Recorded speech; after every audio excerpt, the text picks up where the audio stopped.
कपड़े धोने वाली बहू। शादी के पहले से ही विभा को कपड़े धोने का बड़ा शौक था। कभी नल के नीचे तो कभी तालाब के पास। अरे मेरी नीली वाली लुंगी नहीं दिख रही है। विभा की अम्मा, कहाँ रखी है लुंगी? अरे वो तो विभा ने परसों ही धोकर रखी थी आपकी अलमारी में, देखो वहीं होगी। वो ना मैंने आज धो दी, मुझे लगा कि गंदी हो गई होगी। अरे कैसे गंदी हो गई थी? उसे तो मैंने पहना भी नहीं। हे भगवान, इस लड़की के कपड़े धोने की आदत से परेशान हो गया हूँ मैं। जितना तो घर में राशन नहीं आता, उससे कहीं ज्यादा डिटर्जेंट पाउडर का खर्चा है। इसकी शादी करवा दो, शादी जाए अपने घर में ही करे काम, फिर चाहे घर के कपड़े धोने हो या पूरे गांव के। हाँ ठीक बोल रही हूँ, देखता हूँ मैं कोई लड़का। वो दिन भी आ जाता है जब विभा को देखने लड़के वाले आ जाते हैं। लड़की मुझे अच्छी लगी। होने वाली सास कहती है, बेटी अगर कुछ पूछना है तो पूछ लो। वैसे तो हमारी लड़की बहुत ही शर्मीली है, जो बोल दो वो मान लेती है, इसे क्या पूछना होगा। अरे कैसी बात कर रही हो माँ, मुझे इन लोगों के घर रहना है, सवाल तो कई है। हाँ हाँ बेटा, पूछ लो ना, क्या पूछना है। आप लोगों के घर कपड़े कौन धोता है? सास का मुंह बन जाता है। देखो, अगर तुम ये कहना चाहती हो कि तुम्हें कपड़े धोने नहीं आते तो सुन लो, कपड़े मैं ही धोती हूँ, लेकिन तुम्हारे आ जाने के बाद मैं रुमाल तक नहीं धोऊंगी। अरे चुप रहना भाग्यवान, बहू बेचारी घर आई नहीं, उसे डराना शुरू कर दिया। वो क्या है ना बिटिया, अभी तक तो ये कल्लू की माँ ही धोती थी, लेकिन अब तुम्हारे पापा तो दहेज में वॉशिंग मशीन देंगे ही। तभी विभा की माँ बोल पड़ती है, सवाल भी पूछा तो क्या। वैसे भाई साहब, मशीन की तो फिर भी कपड़े धोने की कैपेसिटी होती है। मतलब जो बिटिया दे रहे हैं ना विभा, इसे कपड़े धोने का बहुत शौक है। ये आप लोगों के क्या, आस पड़ोस गांव मोहल्ले सबके कपड़े धो दे और उफ तक ना करे। बाहर देखा नहीं आपने कितने कपड़े सूख रहे हैं? सब हमारी बिटिया ने ही तो धोए हैं। बस भी करो ना माँ, शर्म आ रही इतनी तारीफ सुनकर।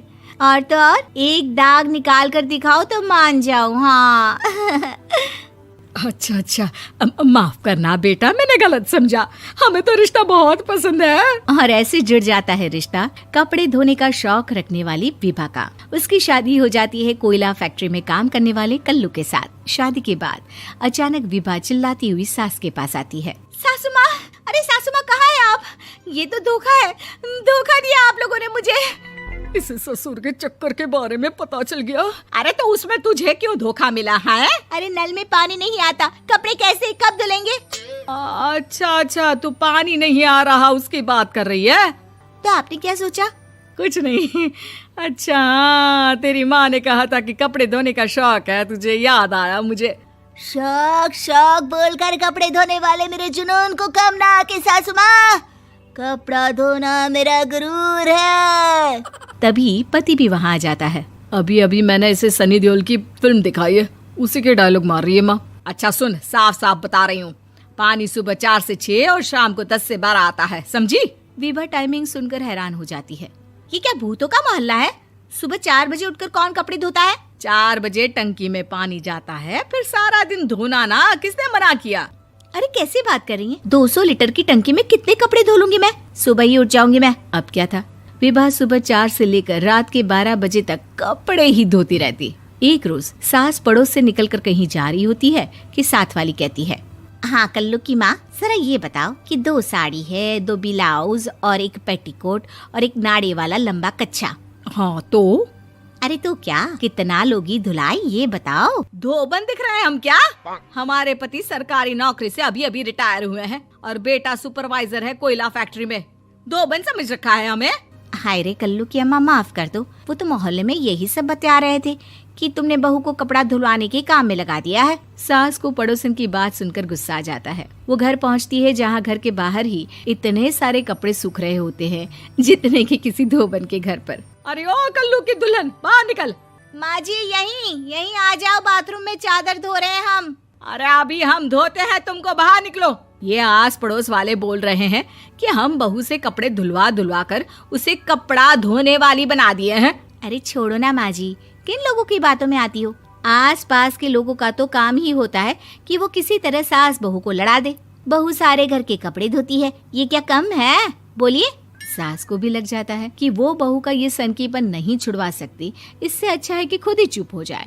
एक रोज सास और बहू मंदिर जाते हैं, जहाँ सास की साड़ी वहाँ खड़ी भीख मांगने वाली से मिलती है। माँ जी क्या बात है, आपकी साड़ी उस भिखारन से कितनी मिल रही है ना? हाँ हाँ देखो तो, दोनों की साड़ी मिल रही है। क्या बात है कल्लू की अम्मा, तुम खुद को तो अफसर की बीवी बताती हो और ऐसी सिंपल सी प्लेन साड़ी पहनकर घूमती हो। सिंपल और प्लेन नहीं है ये साड़ी। तो क्या सोने के धागे से फूल बने हैं?